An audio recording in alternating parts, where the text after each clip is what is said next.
Intelligent System Analytic Computer is activated. All ISAC systems are confirmed online. Back to where it all started, right? Seems like no matter where we go, it always ties back here. New York City. Patient Zero, Amherst, April Kelleher, it always ends up back here. It's where Aaron Keener lived before the outbreak began. He was in the Navy long before things went to shit. A graduate of the Citadel Military College, he joined the military as an officer. He was a weapons expert and a small boat operator, with deployments in South America and Djibouti. He and his Army buddy Carter were both recruited into the division by an agent Elijah Lee. Notably, all three of them went rogue, but that's skipping ahead a little bit. After leaving the military and being embedded back into society after training, he became a futures trader on Wall Street. He got married a couple times, divorced the same amount of times.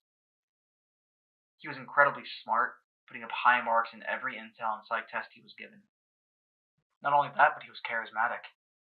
He maintained friendly relationships with both of his ex-wives, and his job as a trader on Wall Street let him refine those interpersonal skills.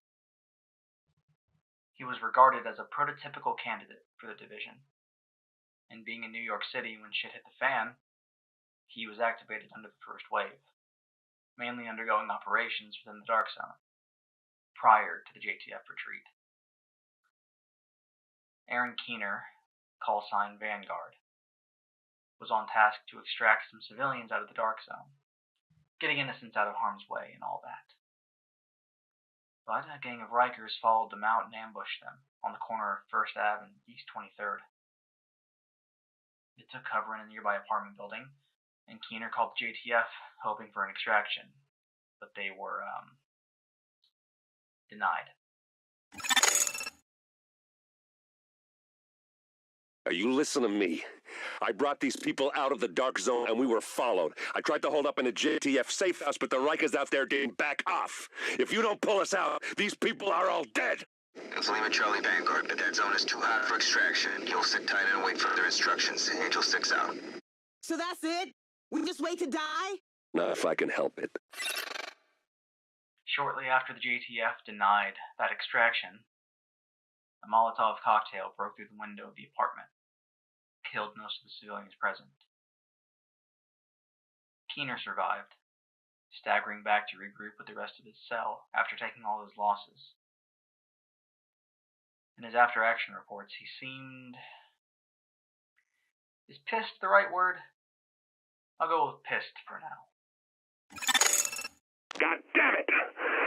I was there. I was right there. I could have saved those people. I could have saved the whole fucking situation.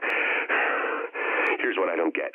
How do you recruit the best of the best and not allow them to do their fucking job? Son of a bitch. Thing is, we pull out now. We can't ever go back. The whole area just becomes one big dark zone. Totally lawless. Jesus, we're letting them win. Stop it. Stop being a pussy. Get a fucking grip. Think, goddammit. Idiots. Motherfucking idiots. How dare they? How dare they? Okay. First of all, I owe myself an apology. Emotional outbursts are unacceptable. Certainly unprofessional. No matter how provoked. So, I apologize. I forgive myself. I move forward. Good. Now the question of the moment.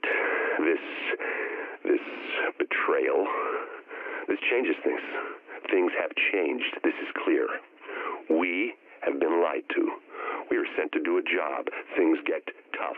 Suddenly, we're not allowed to do it. Rules are broken. Values discarded. A city abandoned. This is the truth. This is reality. The man behind the curtain. I have to tell the others. the others, in this context, were first-wave agents. Notably, Carter LaRoe, callsign Hornet. Like I said, he was prior Army turned division agent. He became friends with Keener during their military service, and joined the division alongside him. He was on his own mission when Keener was ambushed by the Rikers. But there is CCTV footage of the two conversing.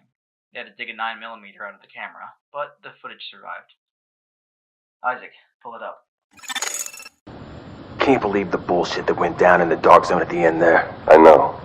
We had it. Everything I told them was dead on. They made us pull out anyway. And we left our dead behind. Yeah, we're not supposed to do that. Hang on a second. Look, we don't leave people behind. We're here to make sure this city doesn't get left behind. But the people we're working with, they're just fine with leaving all of us behind if it's convenient.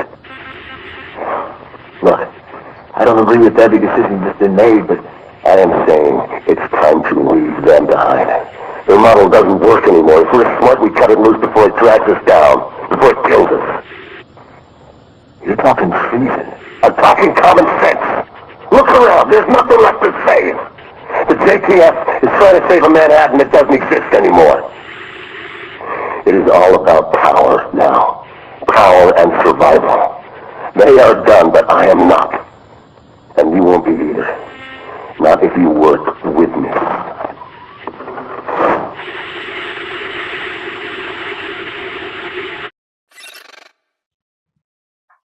After this, Keener went on to turn more agents to his side. Most rebuked him, but some followed. Those that chose their hill proceeded to die on it. Keener's watch went red as he murdered other first-wave agents, and found himself in the good graces of the Last Man Battalion, where Charles Bliss broke a deal with him to share tech, manpower, and intel. Most notably, Keener was able to use an LMB surface-to-air missile to shoot down the helicopter that carried Louis Chang, the Northeast Section commander. Crippled the second wave quite literally as they were getting off the ground. But to what end? Keener had a plan, so what was it? That's where SHD intel falls short. We don't know what his plan was in the long term. We know that it involved Amherst's green poison recipe, and the Russian virologist Vitaly Chernenko, who just so happened to be working in New York. He was left behind at the Russian consulate. The Russians seemed to just forget him when they fucked off back to the motherland. Vitaly stayed bunkered down in the consulate and ran models of the virus, hoping for some sort of breakthrough, and also put out a distress call to the JTF. They sent a division cell to extract him, but the LMB picked up the call as well. The division cell arrived to find a company of LMB personnel, all searching for Vitaly. Just as the cell located him, Hornet was able to break in and extract him. He stayed behind to fend off the incoming second wave cell. They took him down, retrieved his tech, but Vitaly was gone, in the hands of Aaron Keener, who had the manpower of a private military at his disposal. Sure, the second wave would go on to cripple the LMB, but not before Keener stabbed them in the back and made off with the prize. So, we had a rogue agent out there in the world, with just the right puzzle pieces to put together a new world-ending virus. I don't get it. You think there's maybe enough virus going around right now? It's all about the leverage.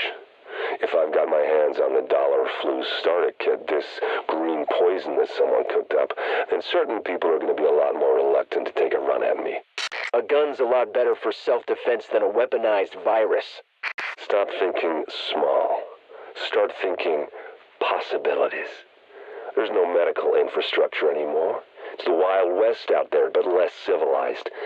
Being able to turn certain death loose at any time I want puts me in a powerful position. And controlling the core ingredients for a vaccine, that's useful too. So you might kill even more people. Who's gonna notice? It's not the killing, it's the threat of being able to kill. And giving them the hope they might be saved. The way things are breaking down out there, all these different groups carving their own territories out of what used to be civilization, it only makes sense to have an ace in the hole.